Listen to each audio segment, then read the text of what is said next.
بسم اللہ الرحمن الرحیم۔ شروع میں عرض کیا تھا کہ سرکار دو عالم صلی اللہ علیہ وسلم کے صحابہ کرام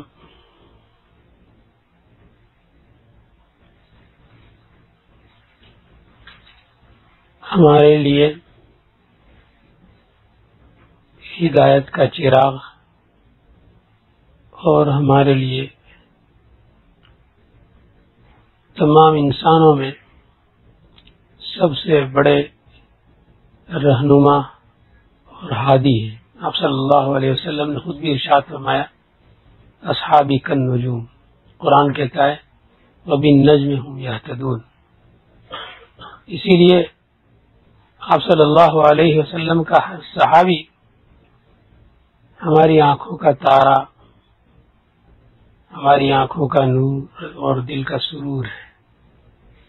لیکن خود صحابہ کرام رضی اللہ تعالیٰ عنہ مجمعین صحابہ کرام میں اس چیز کو دیکھا کرتے تھے کہ سرکار دو عالم صلی اللہ علیہ وسلم کے اوصاف عالیہ میں سے کون سی چیز نمایاں طور پر ان میں پائی جاتی ہے۔ تو مقولہ نقل کیا تھا، عالمہم بکتاب اللہ عمر بن الخطاب، کہ کتاب اللہ کے سب سے بڑے عالم تمام صحابہ کرام میں حضرت عمر فاروق رضی اللہ تعالیٰ، اور آپ صلی اللہ علیہ وسلم کی جود و سخاوت اگر دیکھنی ہو تو صحابہ کرام فرماتے ہیں کہ وہ اسخا اصحاب رسول اللہ صلی اللہ علیہ وسلم طلحہ بن عبید اللہ، اور فرماتے ہیں کہ آپ صلی اللہ علیہ وسلم کے صحابہ کرام میں اگر کسی میں ظرافت اور خوش طبعی دیکھنی ہو تو اظرفہم عمرو بن العاص، اور حضرت معاویہ رضی اللہ تعالیٰ عنہ کے متعلق فرماتے ہیں کہ وہ احلمہم معاویہ۔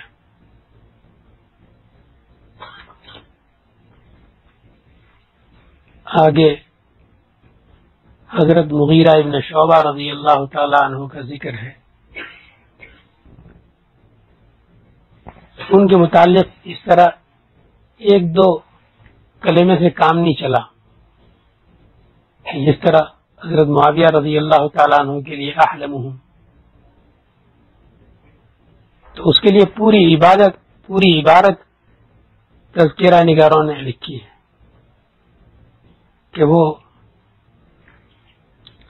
صحابہ کرام سے نقل کر کے لکھتے ہیں کہ حضرت مغیرہ ابن شعبہ رضی اللہ تعالیٰ عنہ کو تعالیٰ شانہ نے اس قدر ذہانت، فطانت اور صلابت رائے عطا فرمائی تھی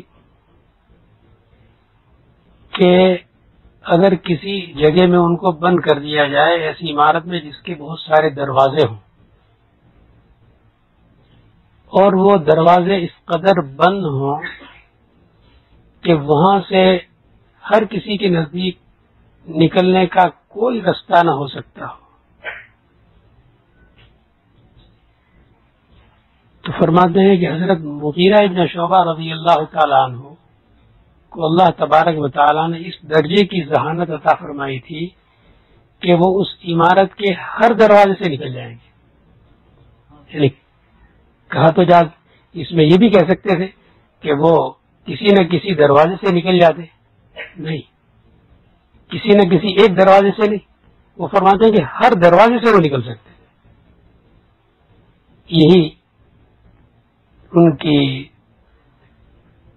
ذہانت، فطانت اور یہ خوبی شیعوں کی طرح سے خود اہل سنت میں جن کو پسند نہیں آئی، انہوں نے ان کے تذکرے میں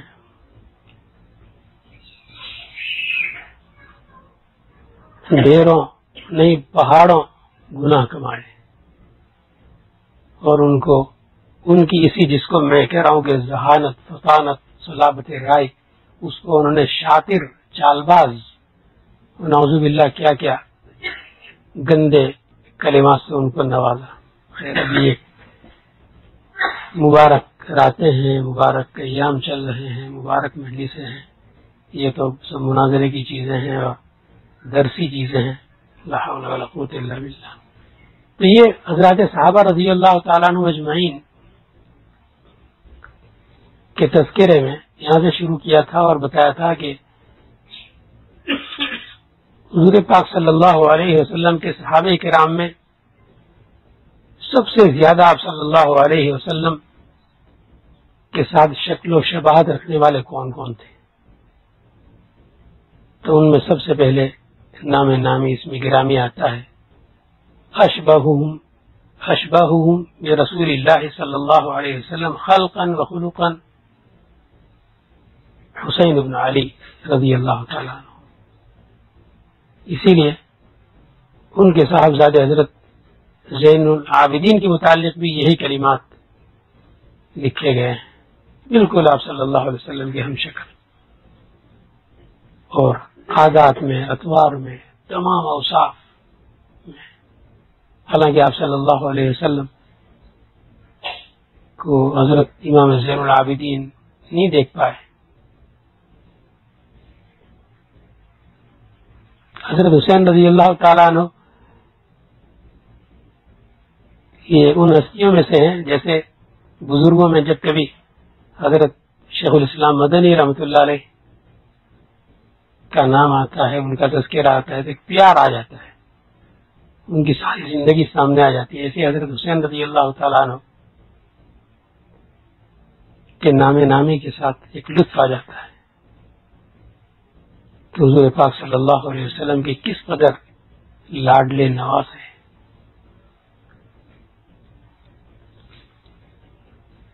اور اللہ کی شان کے کچھ بچپن ہی سے مناسبت ہوگی تو ہمارے یہاں ایک مقرر آتے تھے، غالباً خود بلالی صاحب تھے، اور مولانا یوسف کارا کے محلے میں وہاں ان کا واز ہوا تھا. میری عمر اس وقت رہی ہوگی 8-10 سال کی. تو یہ تو یاد نہیں کہ موضوع کیا تھا،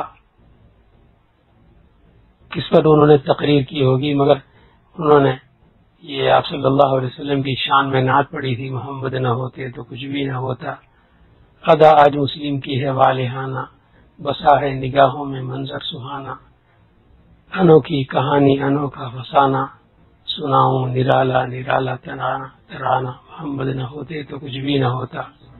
نہ بہتے سمندر میں پانی کے دھارے، نہ اوجے فلک پر چمکتے ستارے، نہ گلشن کے رنگی نظارے، نہ مسجد کے اونچے منارے، محمد نہ ہوتے تو کچھ بھی نہ ہوتا. آگے اخیر میں وہ غالباً اغلب یہ ہے کہ خود بلالی صاحب تھے، اس لیے آگے وہ ان کا شعر بھی کہتے ہیں کہ بلالی بھی کہتا ہے خود مست ہو کر، محمد نہ ہوتے تو کچھ بھی نہ ہوتا.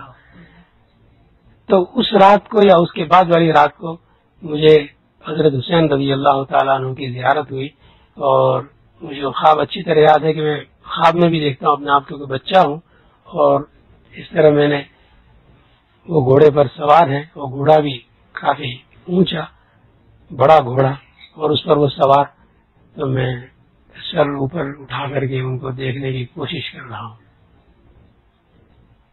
حضرت حسین رضی اللہ تعالیٰ عنہ کے متعلق گزشتہ کل بھی عرض کیا تھا کہ جنت کے پھولوں میں سے ایک پھول، اور ساری زندگی ان کی پھولوں کی طرح گزری، کہ حضور پاک صلی اللہ علیہ وسلم کے ساتھ بھی اور آپ صلی اللہ علیہ وسلم کے بعد بھی خلفائے اربعہ نے ان کو کتنا چاہا، کتنی تعظیم، تکریم، محبت، ہر چیز میں آگے آگے. اس پر مجھے یاد آیا کہ کئی سال پہلے غالباً سن 83 رہا ہوگا، میں حجاز مقدس میں ہوتا تھا، تو یہاں سے اس وقت زیادہ قیام ہوتا تھا، تو جو ڈاک وغیرہ ہوتی تھی کسی کے ساتھ یہ بھیجتے تھے. تو جو ڈاک آئی تو اس میں حضرت مولانا منظور صاحب نعمانی کا لکھنؤ سے خط تھا، اور وہ ایک تحریک چلا رہے تھے کہ شیعہ کافر ہیں، اور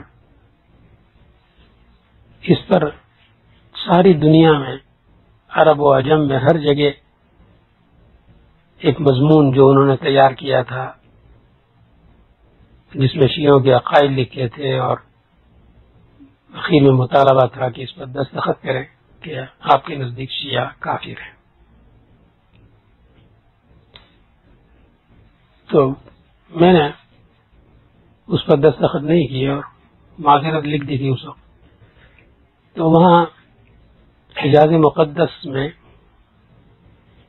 دوستوں میں ملنے والوں میں بھی یہ ایک تحریک تھی، سب کو پتا تھا، شور تھا اس کا۔ تو ایک دوست آ کر شکوہ کرنے لگے کہ آج فلاں صاحب سے گفتگو ہو رہی تھی اس موضوع پر کہ شیعہ مسلمان ہیں یا کافر، تو انہوں نے اپنی رائے بتائی کہ نہیں وہ تو مسلمان ہیں۔ تو یہ سوال پوچھنے والے مصر تھے اس پر کہ تم ان کو کافر کیوں نہیں کہتے، تو اسرار میں یہاں تک بڑھے ان سے کہنے لگے کہ وہ تمہارے کیا لگتے ہیں، تمہاری ان سے کیا رشتہ داری ہے۔ تو میں نے ہنستے ہوئے ان سے کہا کہ آپ کو ان سے کہنا چاہیے تھا کہ ہماری بہت قریبی رشتہ داری ہے۔ تو دوست کہنے لگے کیا؟ تو میں نے کہا کہ اس وقت جو انہوں نے سوال کیا تھا، اب جب ملاقات ہو تو ان سے کہہ دیں کہ بہت قریبی رشتہ داری ہے۔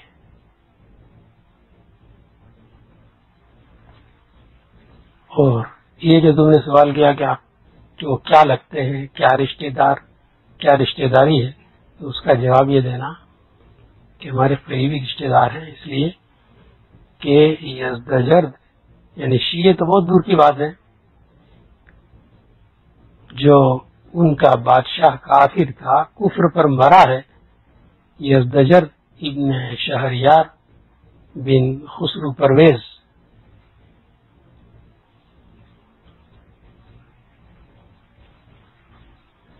تو یہ یزدجرد ابن شہریار بن خسرو پرویز ایران کا کسرا، یہ حضرت حسین رضی اللہ تعالی عنہ کے سسر لگتے ہیں، ان کے خسر ہیں۔ اچھا، میں نے کہا کہ حضرت عمر فاروق رضی اللہ تعالیٰ عنہ کے دور خلافت میں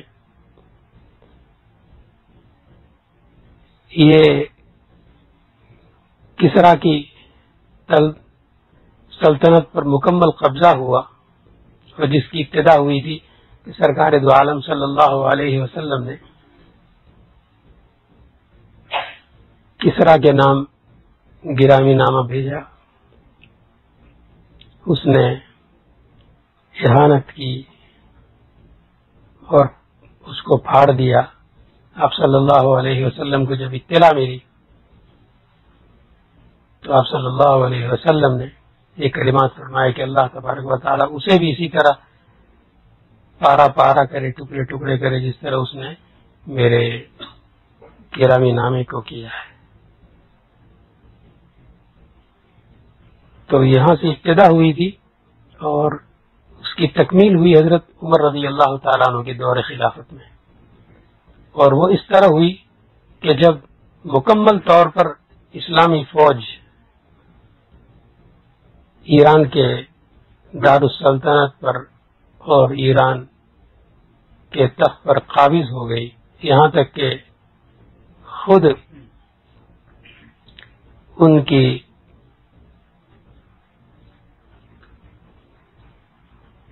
بادشاہ کی گھر کی مستورات قیدی بن کر گرفتار ہوئی، تو ان میں سے سب کو وہاں مدینہ طیبہ حضرت عمر رضی اللہ تعالیٰ عنہ کے پاس بھیجا گیا، تو حضرت عمر رضی اللہ تعالیٰ عنہ نے جس طرح ایک جملہ میں نے حضرت علی کرم اللہ وجہہ کا نقل کیا تھا کہ حضرت علی کرم اللہ وجہہ نے حضرت عمر رضی اللہ تعالیٰ عنہ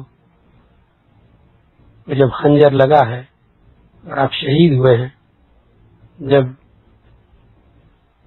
یہ خبر عام ہو گئی مدینہ طیبہ میں کہ حضرت عمر رضی اللہ تعالیٰ عنہ اس دنیا میں نہیں رہے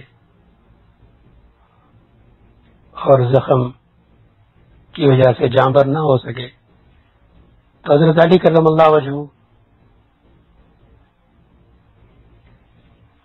وہاں تشریف لے گئے۔ تو ابن عباس رضی اللہ تعالیٰ عنہ فرماتے ہیں کہ میرے کندھے پر پیچھے سے کسی نے سر رکھا ہوا تھا اور کوئی رو رہا تھا اور یہ کلمات کہہ رہا تھا کہ میں ساری عمر یہ سنتا رہا، خرج رسول اللہ صلی اللہ علیہ وسلم و ابو بکر و عمر، ذهب رسول اللہ صلی اللہ علیہ وسلم و ابو بکر و عمر، کہ آپ صلی اللہ علیہ وسلم کہیں باہر تشریف لے گئے، ابو بکر و عمر بھی ساتھ تھے، آپ صلی اللہ علیہ وسلم واپس تشریف لائے، ابو بکر و عمر بھی ساتھ ہیں، جہاں کہیں نام آتا تھا تو تین نام ساتھ ساتھ۔ تو اس لیے حضرت علی فرماتے ہیں کہ مجھے یقین تھا کہ یہ تینوں ایک جگہ دفن ہوں گی، قبریں بھی اکٹھی ایک جگہ بنیں گی کہ ساری عمر کا ہر وقت کا ساتھ۔ تو حضرت عمر رضی اللہ تعالیٰ عنہ نے جب یہ کسرا کے خزانے آئے ہیں اور شاہی خاندان کے لوگ قیدی بن کر آئے ہیں، تو اس وقت بھی حضرت عمر رضی اللہ تعالیٰ عنہ نے اسی چیز کو ملحوظ رکھا، خرج رسول اللہ صلی اللہ علیہ وسلم و ابو بکر و عمر، کہ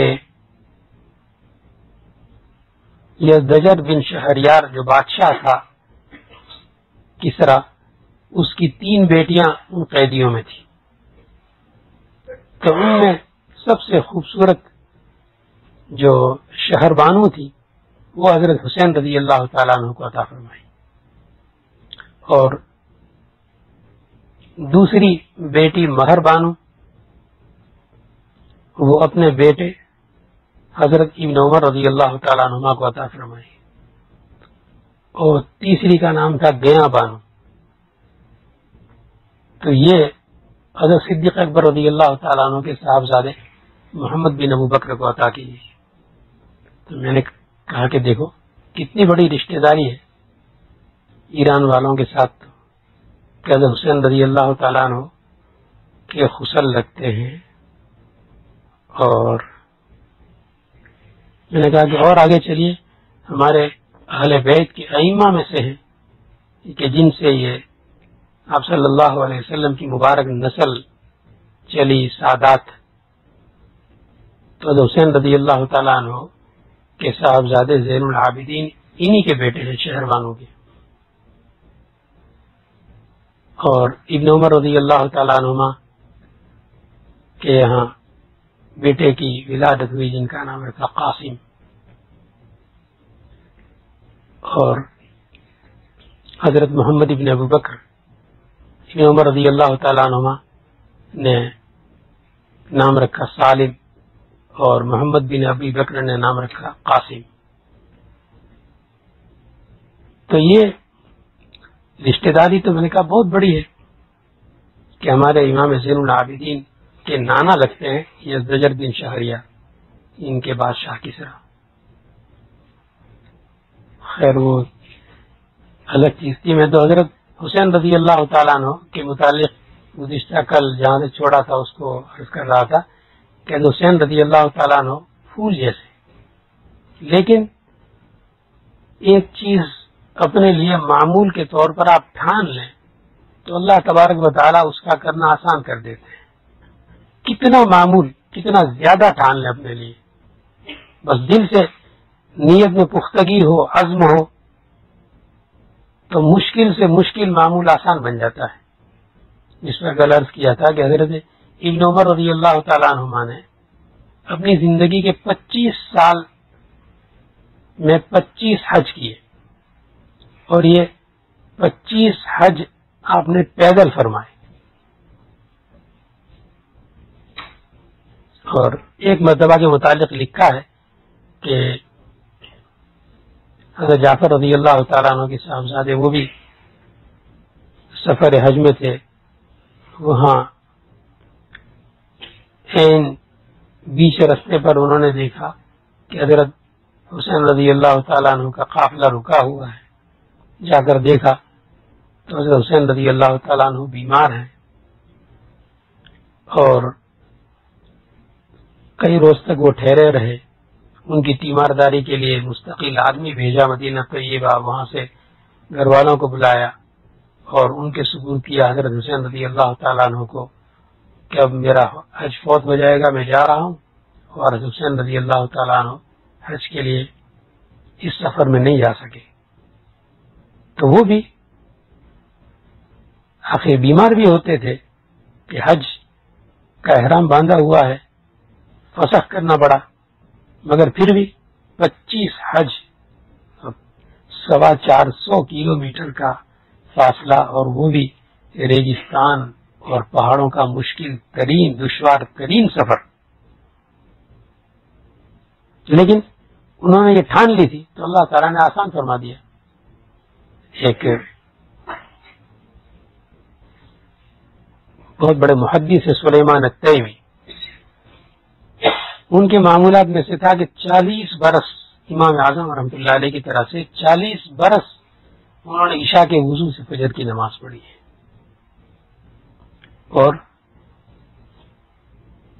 دن میں روزے کا حال یہ تھا کہ دن بھر ہم سمجھتے ہیں کہ چلو دن کو آرام کر لیتے ہوں گے، مگر دن میں روزہ صوم داؤدی کا ساری عمر کے لیے معمول، جیسا ہمارے والد صاحب رحمۃ اللہ علیہ کے پیر و مرشد اخیر تک بالکل لکڑی بن چکے تھے سوکھ کر کے. مگر اس وقت بھی ہم نے دیکھا کہ وہ صائم الدہر ساری عمر کے ان کے روزے 5 دن کو چھوڑ کر. تو یہ حضرت سلیمان التیمی کا صوم داؤدی 1 دن روزہ 1 دن افطار. اور وہی قادریہ والا سجدہ ان کے سلیمان التیمی کے حالات میں لکھا ہے کہ وہ سجدے میں جاتے تھے تو 70 بار سبحان ربی الاعلیٰ پڑھتے تھے. کتنا لطف آتا ہوگا ان کو سجدے میں، 70 بار سبحان ربی الاعلیٰ. سجدے سے سر ہی نہیں اٹھاتے. کرنے والوں کے لیے اللہ تعالیٰ بہت آسان فرما دیتے ہیں. ایک بزرگوں میں سے شیخ علی طوسی بہت بڑے اکابر اولیاء اللہ میں سے ہیں. علامہ ذہبی ان کے متعلق فرماتے ہیں کہ اتفقوا علی ولایتہ و کراماتہ. ان کی کرامات کے متعلق کتابیں، ضخیم کتابیں لکھی ہوئی ہیں. تو فرماتے ہیں کہ سب صحیح. اس لیے فرمایا کہ اس میں کوئی اختلاف نہیں. ان کی ولایت کے بارے میں حضرت مولانا شمس الدین صاحب رحمۃ اللہ علیہ کو گزشتہ رات میں نے خواب میں دیکھا، اور ابھی یہ ان کی ولایت پر اتفاق پر مجھے جملہ یاد آیا. میری تو عادت نہیں ہے مزاح کی باتیں بیان میں نقل کرنے کی، مگر یہ بیچ میں یاد آ گیا. حضرت مولانا شمس الدین صاحب رحمۃ اللہ علیہ اور حضرت مولانا اسلام الحق صاحب رحمۃ اللہ علیہ کی درسگاہ برابر میں تھی پڑوس میں، اور جو بیچ میں پردہ تھا وہ مکمل دیوار چھت تک نہیں تھی، آدھی لکڑی کی دیوار. تو آواز ٹکراتی تھی، ادھر کی آواز ادھر، پوری مکمل آواز سن سکتے تھے. یہاں کی ادھر جاتی تھی. تو حضرت مولانا شمس الدین صاحب رحمۃ اللہ علیہ پست آواز سے بولتے تھے. میں بھی ہمارے بعض اساتذہ کی درسگاہ پر گزرتا تو میں کسی طالب علم کو بلا دے ادھر اندر جا کر کہو کہ جو استاد محترم ہیں ان سے کہو کہ آپ کے سامنے 30 طلباء ہیں، 300 نہیں. بلا وجہ اپنے آپ کو تھکاتے ہیں بہت زور سے. تو اس میں نے کہلوایا، میں نے کہا کہ یہ خیال رکھیں استاد سے کہنے جا کر کہ آپ کے سامنے 30 طلباء ہیں، 300 نہیں ہیں. تو حضرت مولانا شمس الدین صاحب رحمۃ اللہ علیہ آہستہ بولتے تھے. حضرت مولانا اسلام الحق صاحب رحمۃ اللہ علیہ شروع میں بہت آہستہ، پھر آواز ان کی بلند ہو جاتی تھی. مولانا شمس الدین صاحب رحمۃ اللہ علیہ فرماتے تھے کہ بندے کو اگر حق تعالی شانہ کل قیامت میں پوچھیں گے کہ آپ کو دنیا میں کسی قسم کی کوئی تکلیف پہنچی تو میں عرض کروں گا کہ خدایا تیری تمام تر نعمتیں جنت کی طرح برستی تھی، بندے کو کسی قسم کی کوئی تکلیف دنیا میں نہیں تھی، صرف ایک تکلیف دنیا میں تھی، وہ اسلام الحق کی آواز۔ آگے وہ فرماتے ہیں کہ اسلام الحق کی ولایت میں کوئی شبہ نہیں، بلا شبہ وہ ولی شخص ہے، اور ان کے اس شخص کے مستجاب الدعوات ہونے میں بھی کوئی کلام نہیں، مگر پتہ نہیں بکریوں کی طرف پان کیوں چباتا ہے، ان کو پٹھان آدمی پان اچھے نہیں لگتے تھے۔ تو حضرت حسین رضی اللہ تعالیٰ عنہ کی طرح سے یہ تمام اکابر انہوں نے ٹھان رکھی تھی کہ یہ عمل پورا کرنا ہے تو اللہ تبارک و تعالی ان کا وہ عمل پورا کروا دیتے تھے۔ تو شیخ علی طوسی جن کے متعلق ذہبی فرماتے ہیں کہ اتفقوا علی ولایتہ و کراماتہ، ان کے حالات میں لکھا ہے کہ وہ انہوں نے 1000 عمرے کیے تھے اور انہوں نے 4000 قرآن شریف ختم کیے تھے، اور حضرت شیخ نور اللہ مرقدہ کا ہر تیسرا دن ختم ہونے سے پہلے قرآن ختم ہوتا تھا، اور ایک سال میں 100 سے زیادہ قرآن شریف حضرت شیخ نور اللہ مرقدہ کے عام دنوں میں ختم ہو جاتے تھے، اور رمضان مبارک میں کسی رمضان میں 30 قرآن شریف، کسی میں 35 قرآن شریف۔ تب اس سے آپ اندازہ لگائیں کہ حضرت کا یہ معمول کم از کم 60 سال رہا ہوگا، تو 60 سال میں کتنے ہزار قرآن شریف، اور یہ آگے پھر یہ سلسلہ چلتا ہے۔ میں نے ابھی 2 مہینے پہلے یہاں ایک رسالہ ہندوستان سے آیا، اس میں کتاب کا اشتہار پڑھا، حیات عبد الرحیم بجنوری، تو انا للہ پڑھنے لگا میں کہ وہ یہ تو ہمارے حضرت شیخ نور اللہ مرقدہ کی خانقاہ کے پرانے ساتھیوں میں سے، اور یہ بھی اللہ کو پیارے ہو گئے، اس وقت بھی ان کی بڑی عمر تھی، اور تو یہ سن 69 میں نہیں بلکہ سن 65 میں ہم نے ان کو دیکھا کہ روز ایک قرآن شریف پڑھتے تھے، اور یہ اس کتاب میں جو ان کے پھر بعد میں نے منگوائی حیات شیخ عبد الرحیم، تو اس میں نے دیکھا کہ انہوں نے لکھا ہے کہ وہ ایک قرآن شریف روز پڑھتے تھے۔ تو کسی نے ان سے پوچھا تو بتایا کہ یہ معمول میرا 60 سال سے ہے۔ تو یہ شیخ علی طوسی ان کے متعلق فرماتے ہیں کہ انہوں نے 4000 قرآن شریف ختم کیے، اور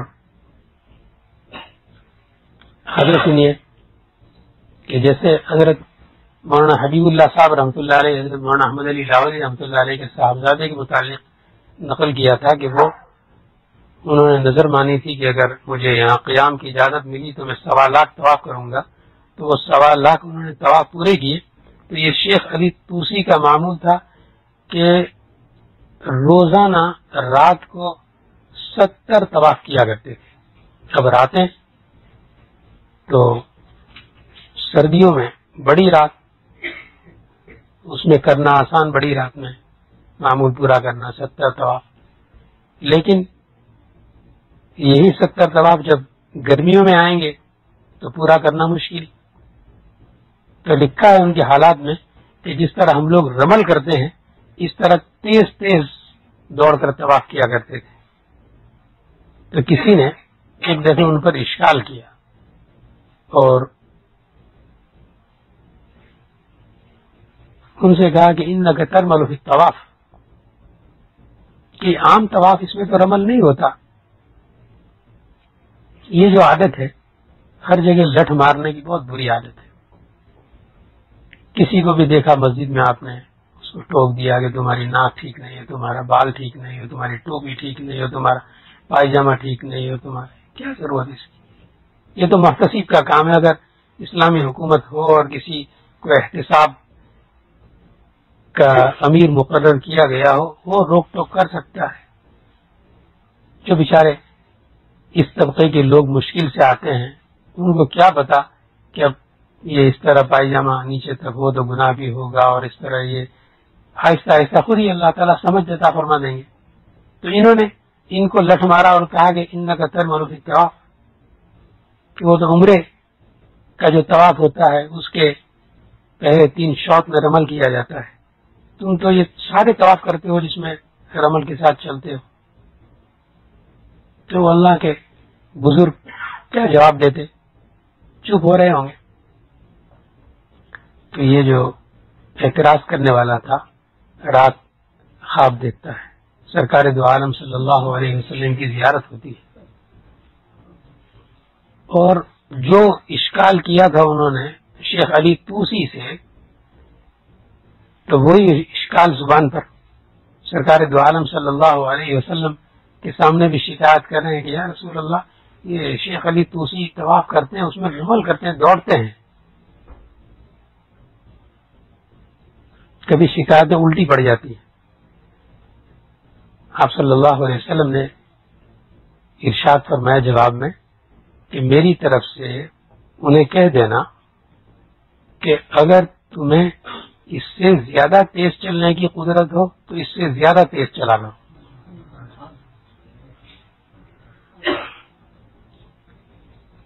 لیکن کبھی شکایت درست ہو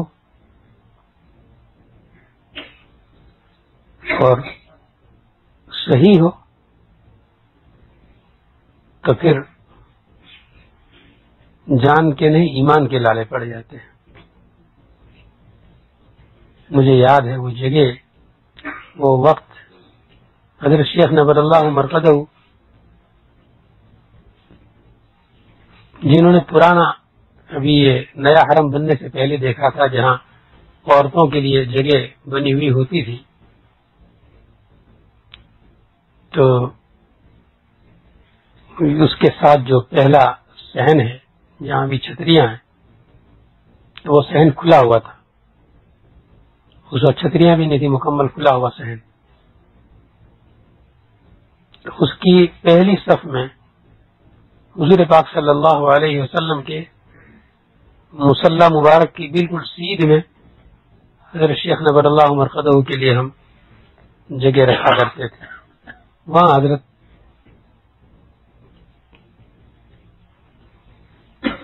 مغرب سے 8 گھنٹے پہلے سے لے کر عشاء کے بعد 8 گھنٹے تک وہاں ہوتے تھے.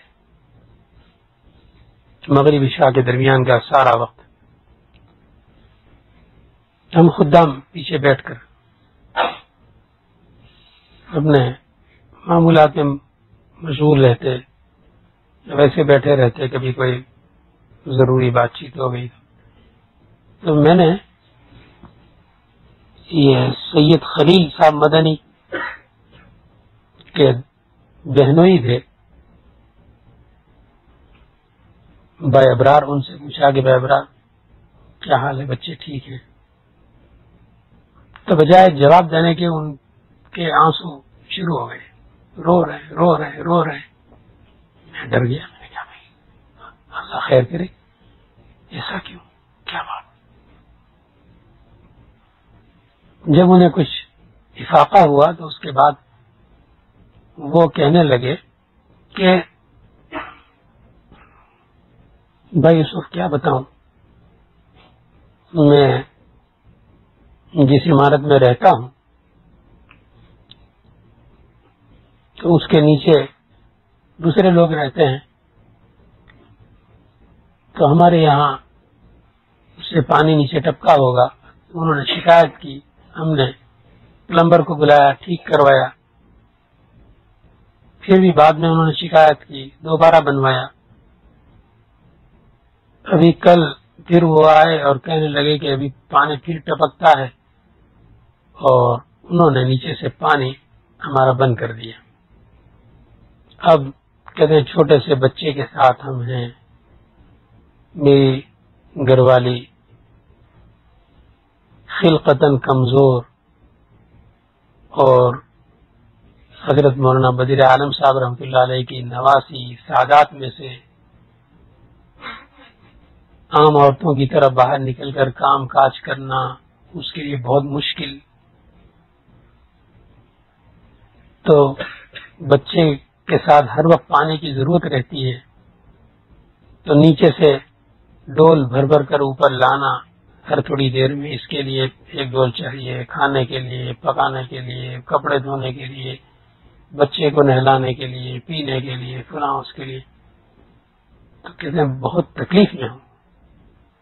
اتنا کہنے کے بعد انہوں نے ہاتھ اٹھا لی, کہنے لگے یا رسول اللہ, یا رسول اللہ, استغیث بک یا رسول اللہ, میں آپ سے فریاد کرتا ہوں یا رسول اللہ, یہ آپ کی بیٹی سعادات میں سے ہے اور اس کا بیٹا چھوٹا سا, انہوں نے ہمارا پانی بند کیا ہے, یا اللہ ان کا دانا پانی یہاں سے بند کر دو. واللہ ابھی ان کی اس بد دعا کو اور ان کے استغاثے کو ایک ہفتہ 2 ہفتے نہیں گزرے کہ اس شخص کو مدینہ طیبہ سے نکال دیا گیا.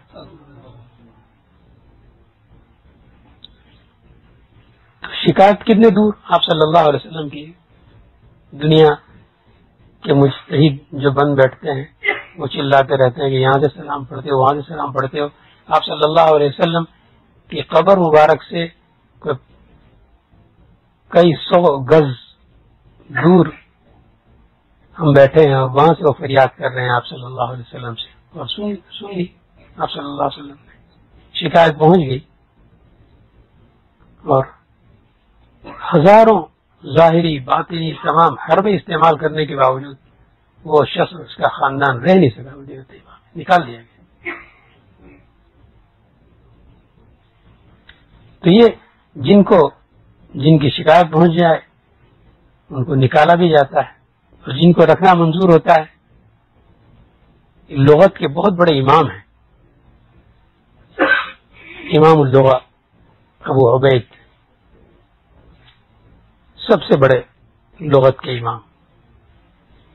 ان کے حالات میں لکھا ہے کہ وہ عراق سے حج کے لیے پہنچے, حج کیا, کئی مہینے قیام رہا, اور جب حج سے فارغ ہوئے اور معمول کے مطابق سارے قافلے واپس روانہ ہو رہے تھے, تو انہوں نے بھی اپنا نظم بنایا اور سواری کرایہ پر لے لی, اور سامان سب ٹھیک ٹھاک کر کے اب کل کو روانگی ہے.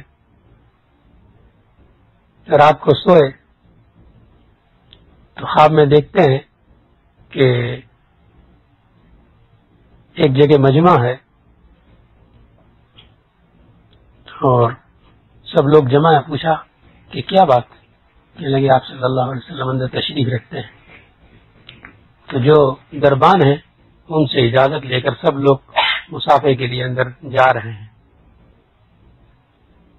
تو یہ فرماتے ہیں ابو عبید لغوی کہ میں نے اجازت مانگی کہ مجھے بھی مسافے کے لیے جانا ہے. تو انہوں نے کہا نہیں, آپ نہیں جا سکتے. کیوں؟ جانے دو آپ صلی اللہ علیہ وسلم کی زیارت مسافے کے لیے. انہوں نے کہا کہ آپ نہیں جا سکتے اس لیے کہ آپ نے تو عراق جانے کے لیے اپنا سامان تیار کر لیا ہے, واپسی کی سب تیاری آپ نے مکمل کر لی ہے, آپ تو یہاں سے چھوڑ کر جا رہے ہو, اس لیے آپ نہیں جا سکتے. تو وہ کہتے ہیں کہ خواب میں نے عہد کیا اور ان کو وعدہ دیا کہ میں تم سے وعدہ کرتا ہوں کہ میں نہیں جاؤں گا. تو انہوں نے پھر جانے کی اجازت دی. اوروں کی طرح سے میں بھی حاضر خدمت ہوا, آپ صلی اللہ علیہ وسلم سے مصافحہ ہوا, اور آپ صلی اللہ علیہ وسلم کی زیارت ہوئی. صبح جب آنکھ کھلی تو کہتے ہیں میں نے واپسی کا ارادہ فسخ کر دیا اور 10 سال تک اس کے بعد زندہ رہے. مکہ مکرمہ سے پھر کہیں باہر نہیں نکلے کہ مجھے آپ صلی اللہ علیہ وسلم نے یہاں نکلنے سے منع فرمایا تھا. تو جن کو اس طرح وہاں رکھنا ہوتا ہے تو زبردستی ان کو رکھا جاتا ہے. تو یہ حضرت حسین رضی اللہ تعالیٰ عنہ کے متعلق کہ اشبہہم برسول اللہ صلی اللہ علیہ وسلم خلقا و خلقا. اور جو صحابہ کرام ہیں ان میں دیکھتے رہتے تھے کہ کیا نمایاں صفت ہے. جیسے حضرت انس رضی اللہ تعالیٰ عنہ کے متعلق فرماتے ہیں کہ اشبہہم بصلاۃ رسول اللہ صلی اللہ علیہ وسلم کہ تمام صحابہ کرام میں اگر سرکار دو عالم صلی اللہ علیہ وسلم کی نماز دیکھنی ہو تو حضرت انس رضی اللہ عنہ ہو بہو آپ صلی اللہ علیہ وسلم جیسی نماز, آپ صلی اللہ علیہ وسلم جیسا قیام, ایسا رکوع, ایسا سجدہ. لوگوں کی بھیڑ جمع ہوتی تھی حضرت انس رضی اللہ عنہ کی نماز دیکھنے کے لیے تاکہ دیکھیں کہ آپ صلی اللہ علیہ وسلم. اسی لیے صحابہ کرام جنہوں نے آپ صلی اللہ علیہ وسلم کو دیکھا تو بعض والوں کو بتایا کرتے تھے کہ آپ صلی اللہ علیہ وسلم سجدہ کیسے فرماتے تھے, میں بھی آپ کو کر کے بتاتا ہوں. اس طرح وہ الگ الگ ایک ایک جز بتایا کرتے تھے. انس رضی اللہ تعالیٰ عنہ کو آپ صلی اللہ علیہ وسلم نے بہت دعا دی تھی اور اس دعا کے نتیجے میں بڑے فارغ البال رہے. اور حضرت انس رضی اللہ تعالیٰ عنہ کو اللہ تبارک و تعالیٰ نے اس دعا کے صدقے اللہم اغفر مالہ و ولدہ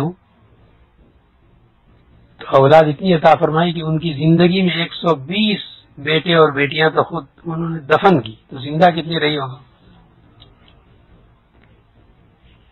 ان کے معمولات میں سے تھا حضرت انس رضی اللہ تعالیٰ عنہ کے کہ جب ان کا اپنا قرآن ختم ہوتا تھا تو ان سارے خاندان کو جو 50 سینکڑوں کی تعداد میں تو ان سب کو اکٹھا کر لیتے, فرماتے آؤ قرآن ختم ہو گیا دعا کر لیتے ہیں. آج کل تو ختم بھی بدعت اور دعا بھی بدعت اور کیا کیا فتوے.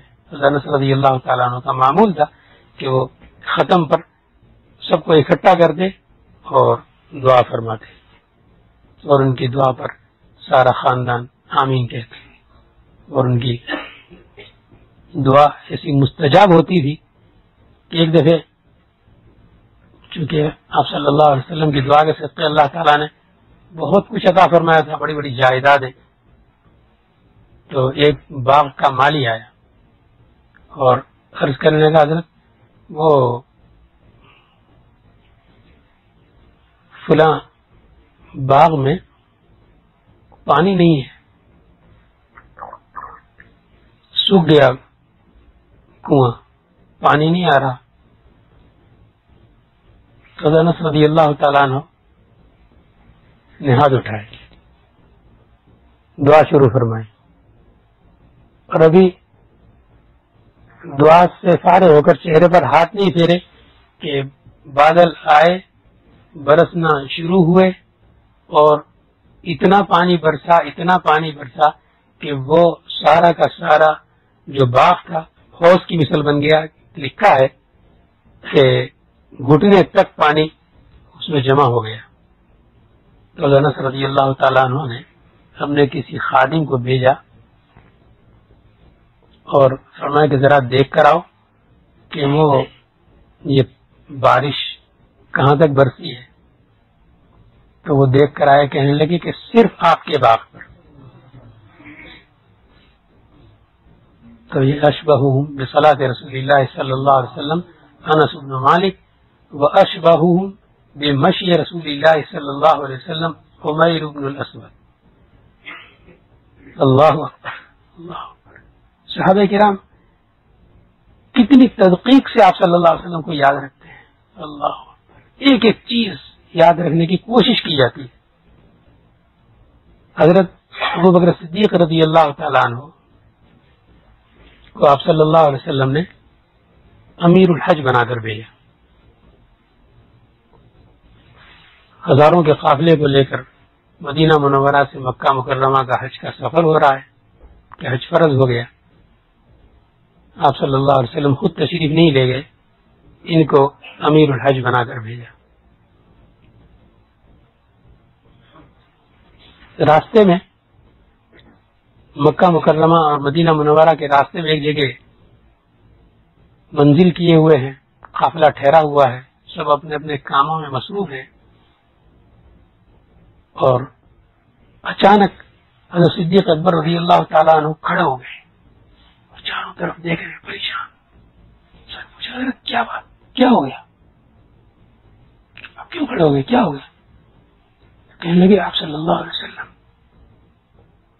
بس اتنا کہہ پائے. آپ صلی اللہ علیہ وسلم، آپ صلی اللہ علیہ وسلم کی اونٹنی کی رفتار، اس کی ٹاپ کی آواز میں سن رہا ہوں. اللہ صدیق اکبر رضی اللہ تعالیٰ عنہ آپ صلی اللہ علیہ وسلم کی اونٹنی کی چال، اس کی پیر زمین پر جو پڑتے تھے اس کی آواز ان کو پتا ہے. ہزار جانور چل رہے ہیں، ان میں سے آپ صلی اللہ علیہ وسلم کی اونٹنی کی آواز الگ ممتاز معلوم کر سکتے ہیں. کیا ٹھکانہ ہے نظرات کی عشق و محبت کا. تو یہ حضرت عمیر بن اسود کے متعلق صحابہ کرام رضی اللہ تعالیٰ عنہم سب متفق تھے کہ اگر کسی کو آپ صلی اللہ علیہ وسلم جیسی چال سیکھنی ہو کہ آپ صلی اللہ علیہ وسلم کی چال کیسی. لکھا ہے حضرت مولانا الیاس صاحب رحمۃ اللہ علیہ کے حالات میں کہ ایک مرتبہ رات کو سب سو چکے تھے تو حضرت مولانا الیاس صاحب رحمۃ اللہ علیہ کو کسی خادم نے دیکھا کہ 2:30-3 بجے حضرت صحن میں اور سہدری میں چل رہے ہیں، مگر جو عام طور پر حضرت چلتے تھے تو چلنے کا وہ انداز نہیں.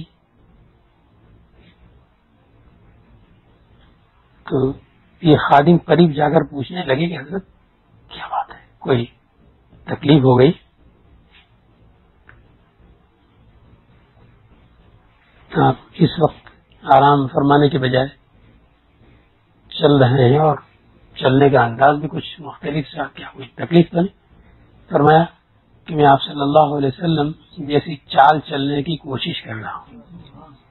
تو حضرت عمیر بن اسود رضی اللہ تعالیٰ عنہ کے متعلق صحابہ کرام فرماتے ہیں کہ اشبہہم بمشی رسول اللہ صلی اللہ علیہ وسلم. اللہ تبارک و تعالیٰ ہمیں ایسی محبت نصیب فرمائے.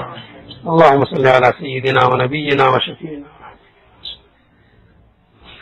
صلی اللہ